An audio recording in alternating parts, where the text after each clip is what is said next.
just say something here. We're talking about this election. Republicans are magnificent at one thing.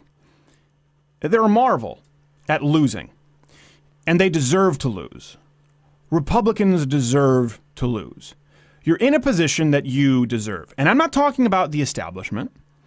I'm not talking about Fox News, though I think a lot of conservative media has been entirely about preaching to an echo chamber and making sure that you collect those dollar bills, not about getting your ideas out to another form. That's why everything we do is free and accessible. Difference of opinion. But they always make the wrong decision. And that's all of you. You all bear some responsibility. A majority of you, right? A lot of you didn't. But let's look, for example, in Barack Obama, right, in 2012. That was an election that was pretty important. The Obamacare rollout, the Affordable Care Act, wildly unpopular. Wildly unpopular. Democrats weren't happy with it because the public option wasn't included. Of course, Republicans were always opposed to it. Now it was effectively a giant kickback to insurance companies, which we now know. Rollout was difficult, had to be extended, was an absolute premiums going up, deductibles going up, prices skyrocketing. It was wildly unpopular. That was the weak point on Barack Obama. Think of it as a video game. That's the flashing weak spot you're supposed to hit with your laser gun. So, who did Republicans nominate? They nominated the only other single person in the history of mankind, not the United States, all of the world, to have signed a health care mandate into law. The only person to have not done that, the only person to have done that not named Barack Obama, is Mitt Romney. That's who Republicans ran. And so he ran like a sackless monkey, not willing to attack Barack Obama on the one weak point that could have won the election. That's a huge reason why Republicans lost. That's the pivotal point. Here in this election, there is one really significant weak spot with Hillary Clinton. She has the second highest unfavorability rating of any presidential candidate in the history of American politics. Second highest ever. That's her weak spot. Why? Because she's a flip-flopper, she's inconsistent, and people think she's a liar. They think she's untrustworthy. Second highest unapproval rating ever. So all Republicans need to do is nominate someone with even a moderately high unfavorability rating. Just an average one. What do Republicans do, as it looks they're going to do? They find and will nominate the single person with the number one highest unfavorability rating of any candidate of all time in Donald Trump. There are so many people out there right now with Hillary Clinton, with her unfavorability rating, they are looking to vote for anyone not named Hillary Clinton. The only person who they will also put on that list and more is Donald Trump. Now, Republicans, you deserve to lose.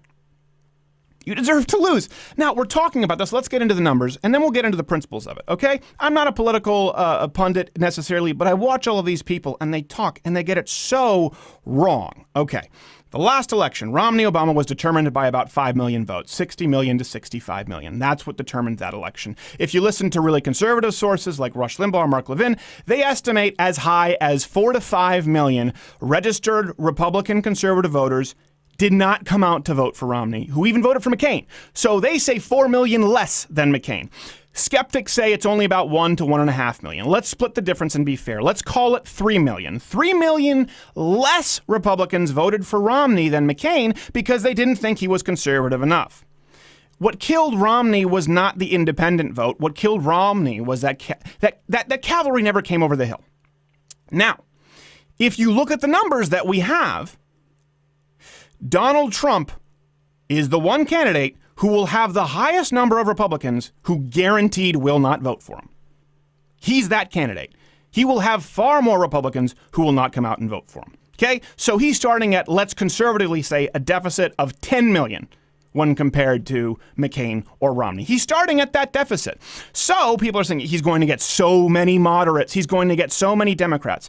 You believe that the guy who's going into a general with a deficit of millions, based on the polls that we have available to us, you can't throw them out when they're not convenient, in a general election, with the single highest unfavorability rating in a general election of all time, is somehow going to magically gain more Democrats and more independents than any candidate running since before Reagan.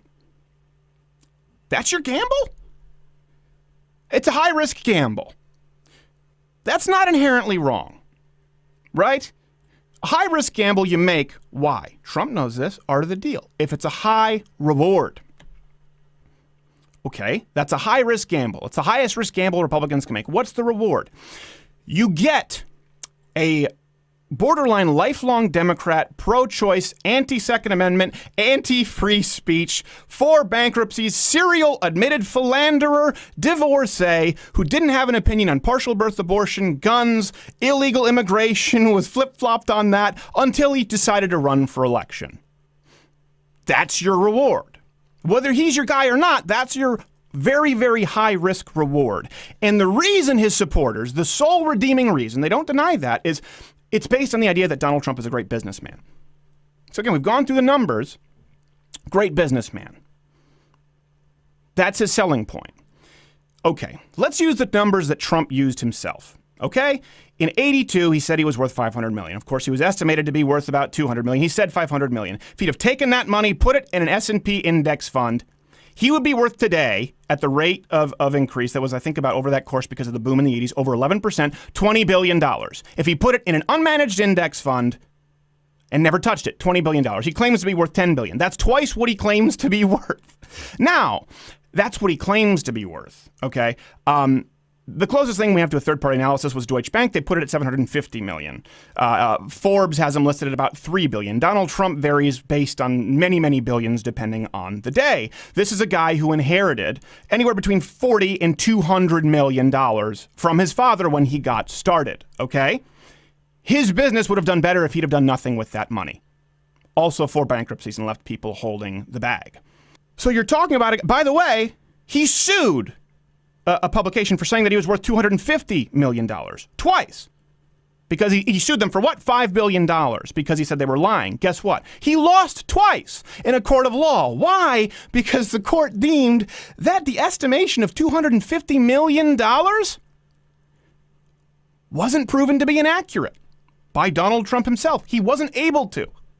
So he lost that case twice. So again, let's recap this. You have somebody who is going into a general with a deficit of Republicans, according to the data, of more than any Republican candidate that we've had in recent memory, probably 10 million. He has the single highest unfavorability rating of any candidate running in the history of ever. Running against Hillary Clinton will somehow magically win over a number of independents and Democrats not seen in decades, who is a serial philandering, lie about everything candidate who's never been consistent on a single issue until the last 6 months, and even those he's flip-flopped because you believe he's a good businessman. And you believe he's a good businessman because he inherited $200 million from his dad, and it's very likely worth, nearly half a century later, less than $1 billion.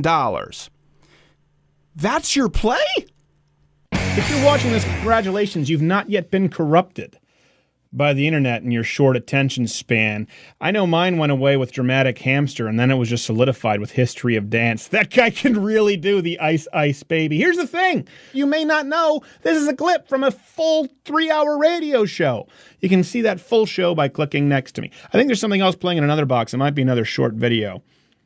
I don't know. I can't be bothered to do my research. You're still here.